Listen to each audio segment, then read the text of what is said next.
Hello guys. Snyder cut की 18 मार्च आ गई है और स्नाइडर कट रिलीज़ हो चुका है। अगर नहीं देखा है तो ज़रूर देखें। गाइस मैं तो ये मूवी देख ली है, इसलिए आज मैं इस वीडियो में स्नाइडर कट को एक्सप्लेन करूंगा। तो देर ना करते हुए चलिए शुरू करते हैं। तो गाइस मूवी की शुरुआत होती है बैटमैन वर्सेस सुपरमैन की फाइनल फाइट से, जिसमें डूम्सडे को लगभग मारने के बाद डूम्सडे भी सुपरमैन को मार देता है। यहाँ सुपरमैन मरने से पहले चीखता रहता है। सुपरमैन की ये चीख अर्थ पर चारों ओर फैल जाती है। सुपरमैन की चीख से तीनों मदर बॉक्स, साइबॉर्ग वाला, अमेजोन वाला और एटलांटिस वाला सभी एक्टिवेट हो जाते हैं, जिसके बाद सुपरमैन की मौत हो जाती है। सुपरमैन की मौत के बाद बैटमैन ब्रूस वेन सुपरमैन के किए वादे को पूरा करने के लिए निकल पड़ता है। उसका मिशन है अर्थ को प्रोटेक्ट करना, जिसके लिए उसे डिफेंडर्स की एक टीम की जरूरत होती है। बैटमैन के साथ डायना तो पहले से ही है, लेकिन इस बार वो जा रहा है एक्वामैन को ढूंढने। वो उस जगह पहुंच जाता है जहां एक्वामैन लोगों की मदद करता है और इस बार भी वो वहीं पर होता है। ब्रूस से छोटी मोटी नोकझोंक के बाद एक्वामैन उसे मना कर देता है और ब्रूस वहां से चला जाता है। जिसके बाद वंडर वुमन का एक फाइट सीन आता है। वो टाइम टू टाइम अपने सुपर हीरो वाले काम करती रहती है। वंडर वुमन के सक्सेसफुल मिशन के बाद अमेजोनियन का सीन आता है, जहाँ मदर बॉक्स पूरी तरह एक्टिवेट हो चुका है और खतरे को देखते हुए अमेजोनियन भी पूरी तरह से तैयार हैं। जिसके बाद वहाँ एक पोर्टल खुलता है जिसमें से निकलता है स्टेपनवुल्फ। अगर सच कहूँ तो इस स्टेपनवुल्फ का डिज़ाइन पिछले स्टेपनवुल्फ से काफ़ी बेहतर है। इसे देखकर लगता है कि भाई कुछ तो बात है। इसके बाद डोम में बैटल शुरू हो जाती है। अमेजोनियन क्यून जैसे तैसे मदर बॉक्स को बचाकर बाहर ले आती है और डोम को डिस्ट्रॉय कर देती है, लेकिन इससे भी स्टेपनवुल्फ और पैराडेमंस का कुछ नहीं बिगड़ता और वो फिर से लड़ने आ जाते हैं। इस बार क्वीन हॉर्स राइडिंग करके बचने की कोशिश करती है, लेकिन वो भी बेकार जाता है और स्टेपनवुल्फ उसे उठाकर फेंक देता है। जिसके बाद स्टेपनवुल्फ मदर बॉक्स को ले लेता है। तभी वहाँ पर हज़ारों अमेजोन वॉरियर्स आ जाते हैं और स्टेपनवुल्फ वहाँ से निकल जाता है। डायना को खतरे से बचाने के लिए क्वीन आर्टेमिस के एक एरो का यूज़ करती है, जिससे देखकर डायना समझ जाती है कि कुछ तो गड़बड़ है। वहाँ से डार्कसीड के बारे में पता भी चलता है। इसके कुछ सीन्स बाद एक्वामैन का सीन आता है, जिसमें उसकी मुलाकात वल्को से होती है। वल्को उसे वापस एटलांटिस ले जाने के लिए आया था। वो उसे उसकी माँ का ट्राइडेंट भी दे देता है, लेकिन आर्थर उसे मना कर देता है और वल्को उसे वहीं पर छोड़कर चला जाता है। जिसके बाद मूवी देसात की पहली वर्चुअल अपीयरेंस देती है। इस सीन में स्टेपनवुल्फ एक मिरर वॉल के जरिए देसात से बात करता है। इस मिरर वॉल में मदर बॉक्स रखा हुआ था। स्टेपनवुल्फ डार्कसीड से मिलने के लिए कहता है, लेकिन देसात उसे साफ मना कर देता है। शायद स्टेपनवुल्फ ने ऐसा काम किया था जिससे डार्कसीड नाराज था और उसे डार्कसीड को 50,000 दुनिया जीत कर देनी थी। जिसके बाद आता है हमारा all favourite history lesson scene. तो गाइस ये बात है 1000 साल पहले की, जब बहुत सारी दुनियाओं को जीतने के बाद डार्कसीड अर्थ को जीतने आता है। डार्कसीड का सामना करने के लिए बहुत सारे डिफेंडर्स एक साथ आ जाते हैं। इनमें ह्यूमंस, गॉड्स, एटलांटियंस, अमेजोनियंस और ग्रीन लैंटर्न भी शामिल हैं। जैसे ही डार्कसीड शिप से अर्थ पर कूदता है, वो अपने स्पीयर से अर्थ पर वार कर देता है। जिसके बाद जंग शुरू हो जाती है और सारे डिफेंडर्स मिलकर डार्कसीड को हरा देते हैं और डार्कसीड वहाँ से चला जाता है, लेकिन वो अपने पीछे तीनों मदर बॉक्स छोड़ जाता है। तीनों मदर बॉक्स डिवाइड कर दिए जाते हैं, जिसमें से एक अमेजोन के पास, एक एटलांटिस के पास और एक ह्यूमन के पास दे दिया जाता है। तीनों अपने अपने मदर बॉक्स को सुरक्षित रख देते हैं। यहाँ पर हमारा हिस्ट्री लेसन खत्म हो जाता है। इसके बाद एंट्री होती है हमारे नेक्स्ट सुपर हीरो बैली एलन की। मूवी में उसका रोल काफ़ी कॉमेडिक है। वो टाइम टू टाइम कॉमेडी के पंचेस मारता रहता है। उसका फर्स्ट सीन में वो एक जॉब इंटरव्यू पर जा रहा होता है, जहाँ वो पहली बार आयरिस को देखता है। जिसके कुछ देर बाद ही आयरिस का एक्सीडेंट होने वाला होता है। यहाँ पर उससे बचाने के लिए वो अपनी स्पीड का यूज़ करता है और उससे बचा भी लेता है।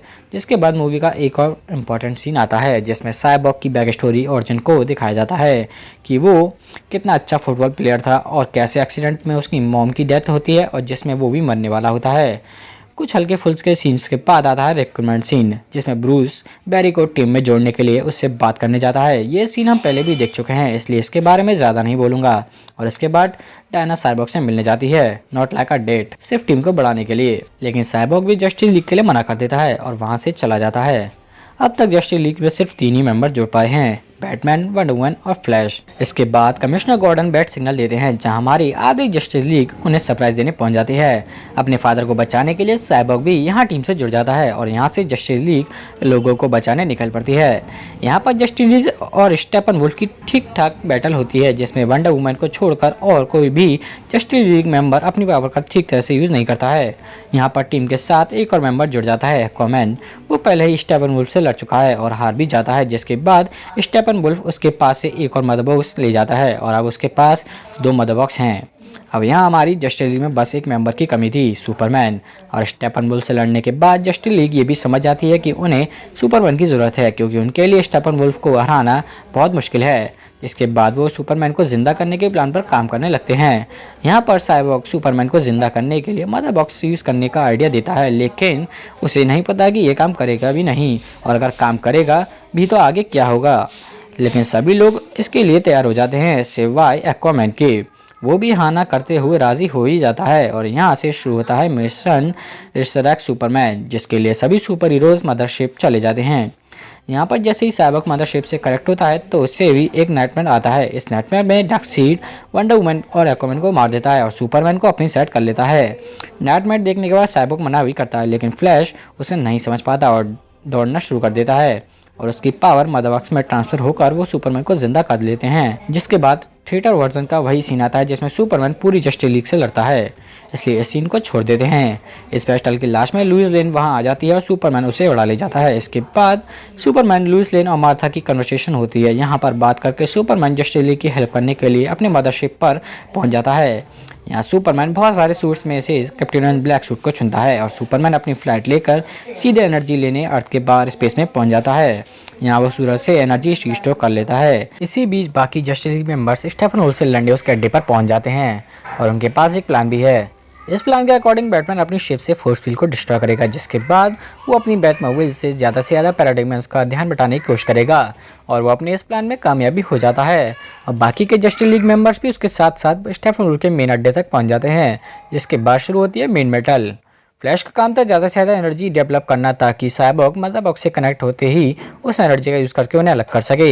इस बैटल में भी स्टेपनवुल्फ वंडर वुमन और एक्वामैन को बहुत मारता है, लेकिन जैसे ही साइबॉर्ग मदर बॉक्स से कनेक्ट होता है सुपरमैन वहाँ आ जाता है। इसके बाद तो मानो स्टेपनवुल्फ रहता ही नहीं है, वो तो पैराडाइमेंस बन जाता है। सुपरमैन उसे आसानी से मारता रहता है, लेकिन यहाँ जैसे ही साइबॉर्ग काउंटडाउन शुरू करता है एक पैराडाइमन फ्लैश पर लेजर से हमला करके उसे रोक देता है और मिशन फेल हो जाता है।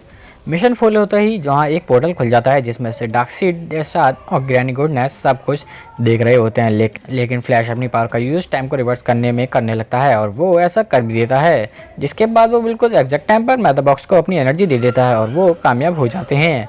यहाँ साइबॉर्ग सुपरमैन की हेल्प से तीनों मदर बॉक्सेस को एक दूसरे से अलग कर देता है और मदर बॉक्सेस से अलग होते ही एक्वामैन स्टेपनवुल्फ के सीने में अपना टाइटन घुसेड़ देता है और उससे पोर्टल में डार्कसीड की ओर फेंक देता है। स्टेपनवुल्फ के पोर्टल में जाते हुए वंडर वुमन भी अपना स्वॉर्ड का यूज़ करती है और उसका गला काट देती है। यहाँ स्टेपनवुल्फ का सिर सीधे डार्कसीड के पैरों में जाकर गिरता है और वो डिस्ट्रॉय हो जाता है। यहाँ हमारी जस्टिस लीग टीम अभी के लिए तो जीत जाती है, लेकिन खतरा अभी बाकी है। डार्कसीड एंटीला इक्वेशन के लिए ज़रूर वापस आएगा। इसके बाद सभी हीरोज़ शिप में बैठकर वापस लौट जाते हैं और मूवी की हैप्पी एंडिंग हो जाती है। सभी हीरोज़ अपनी अपनी दुनिया में लौट जाते हैं। सभी को अपनी दुनिया में लौटने के बाद मार्शियन मैनहंटर ब्रूस से मिलने आता है, जिसमें वो मदद का हाथ बढ़ाता है। मार्शियन मैनहंटर की वीडियो मैंने सजेशन में डाल दी है। मार्शियन मैनहंटर के सीन के बाद आता है मूवी का मोस्ट अवेटेड सीन, जी हाँ, नाइटमेयर सीन। ये सीन पूरी तरह ट्रेलर जैसा नहीं था जैसे हमने दिखाया गया था, लेकिन फिर भी मज़ा बहुत आया। नाइटमेयर सीन का एक्सप्लेनेशन भी मैंने सजेशन में डाल दिया है। नाइटमेयर सीन के बाद स्नाइडर कट मूवी ख़त्म हो जाती है। अगर बात करें इस मूवी की, ये मूवी ऑसम थी, चाहे दुनिया कुछ भी कहे, थी तो ये ऑसम। और क्योंकि हम इसे दूसरी बार देख रहे हैं, वो भी सिर्फ कुछ एक्साइटेड नए सीन्स के साथ, शायद इसलिए इसे थोड़ा बेकार कहा जा रहा है। सच कहूँ तो मूवी को मारती है मूवी की लेंथ। अगर यही मूवी छोटी होती या कुछ पार्ट्स में डिवाइड होती तो शायद कुछ और ही बात होती। मूवी की स्टोरी तो थी ही स्पेशल, एक ऐसा डायरेक्टर जिसने मूवी की ट्रायोलॉजी को सोच लिया है कि किसमें क्या करना है। अगर तुम उसे हटा दोगे तो मूवी का सत्यानाश तो हो ही जाएगा। अगर बात करें मूवी की CGI की, तो वो कहीं कहीं ढीली पड़ जाती है, लेकिन जंकी एक्सेल का स्कोर तो बस मूवी में जान डाल देता है। मूवी की सबसे बेस्ट चीज़ थी इसका कैरेक्टर आर्क। स्नाइडर कट हर कैरेक्टर के आर्क को बखूबी दिखाता है और स्नाइडर की कोई बात भी बिल्कुल सच थी कि स्नाइडर कट का दिल, दिमाग, फेफड़ा सब कुछ साइबॉर्ग ही है। स्नाइडर ने साइबॉर्ग के कैरेक्टर बेहतरीन तरीके से लिखा है, शायद इसलिए वो इतना बेहतर रहा है। तो दोस्तों, आज की वीडियो में बस इतना ही। ये था स्नाइडर कट मूवी का फुल एक्सप्लेनेशन। मैं तो थक गया। अगर आपको मेरी ये वीडियो पसंद आए तो इसे लाइक करें और चैनल को सब्सक्राइब करना ना भूलें और अपने स्टार्टअप फैन के साथ इस वीडियो को शेयर ज़रूर करें।